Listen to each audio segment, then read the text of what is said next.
Primitive data types are further classified into character data type, integer data type, floating point data type, double data type, then void data type. So first one, character data type. So character data type பொறுத்த வரைக்கும் அதுக்கு use பண்ண வேண்டிய keyword வந்து char. So charங்கிற keyword தான் character data typeக்கு use பண்ணணும். Then control string வந்து %c. அந்த control stringல percentage ஒரு சிம்பிள் இருக்கும். Then அதுக்கப்புறம் some character இருக்கும். அந்த character பொறுத்து தான் அது என்ன type of dataங்கிறத நம்ம ஐடென்டிஃபை பண்ண முடியும். ஸோ கண்ட்ரோல் ஸ்ட்ரிங் வந்து கேரக்டர் டேட்டா டைப்க்கு %c. தென் மெமரி யூஸ்ட் இருக்கிறதுல லெஸ் மெமரி வந்து கேரக்டர் தான் 1 பைட். இதுல கிளாஸஸ் பாத்தீங்கன்னா சைன்டு கேர் அன்சைன்டு கேர்னு 2 கிளாஸஸ் இருக்கு. Then integer data type. So integer data டைப்க்கு நம்ம யூஸ் பண்ற கீவேர்ட் பாத்தீங்கன்னா இன்ட். அப்போ நம்ம இன்டீஜர் வேரியபிள் டிக்ளேர் பண்ணணும்னா இன்ட்ங்கிற கீவேர்ட் யூஸ் பண்ணணும். தென் இதுக்குள்ள கண்ட்ரோல் ஸ்ட்ரிங் வந்து %d. தென் இதோட மெமரி வந்து 2 பைட்ஸ். இதுல கிளாஸஸ் பாத்தீங்கன்னா சைன்டு இன்டீஜர் அன்சைன்டு இன்டீஜர்னு 2 கிளாஸஸ் இருக்கு. Then further short int, int, long int அப்படின்னு 3 கிளாஸஸ் இருக்கு.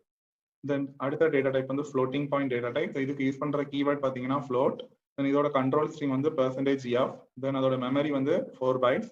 இதுல எந்த கிளாஸஸும் கிடையாது. தென் நெக்ஸ்ட் டேட்டா டைப் வந்து டபுள். ஸோ டபுள் அப்படின்னாலே லாங் ஃப்ளோட் தான். இதுக்கு கீவேர்ட் பாத்தீங்கன்னா டபுள் தான். கண்ட்ரோல் ஸ்ட்ரிங் வந்து %lf, long float.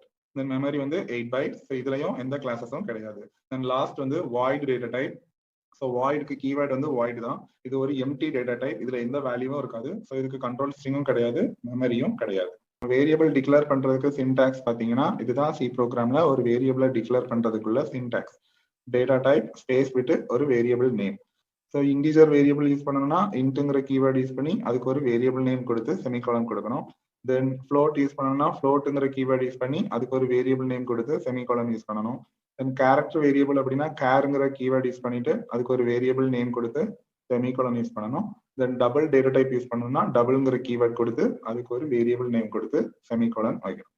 Similarly initialise பண்றதுக்கு அதே சின்டாக்ஸ் டேட்டா டைப் ஸ்பேஸ் விட்டு வேரியபிள் நேம் ஒரு அசைன்மெண்ட் ஆபரேட்டர் தென் வேல்யூ. அப்ப நான் எக்ஸாம்பிள் இன்டீஜர் அப்படின்னா இன்ட்ங்கிற கீவேர்ட் யூஸ் பண்ணி ஒரு வேரியபிள் நேம் கொடுத்து அதுல ஒரு ஹோல் நம்பர் அசைன் பண்ணணும். தென் ஃப்ளோட்டிங் பாயிண்ட் வேல்யூ வேணா ஃப்ளோட் கீவேர்டு கொடுக்கணும், ஒரு வேரியபிள் நேம் கொடுத்துட்டு ஒரு ரியல் நம்பர் அசைன் பண்ணணும். தென் கேரக்டர் வேரியபிள் வேணா கேருங்கிற கீவேர்ட் கொடுத்து ஒரு வேரியபிள் நேம் கொடுத்து வேல்யூ அசைன் பண்ணும்போது சிங்கிள் கோட்ஸுக்குள்ள கேரக்டர் வேல்யூவை அசைன் பண்ணணும். நான் இங்க ஏங்கிற கேரக்டரை அசைன் பண்ணிருக்கேன். தென் டபுள் அப்படின்னா டபுள்ங்கிற கீவேர்ட் கொடுத்துட்டு ஒரு வேரியபிள் நேம் கொடுத்துட்டு லாங் ஃப்ளோட்டிங் பாயிண்ட் நம்பர் ஒன்று அசைன் பண்ணணும். இப்படிதான் சி ப்ரோக்ராம்ல வேரியபிள் டிக்ளேர் பண்றதும் இனிஷியலைஸ் பண்றதும்.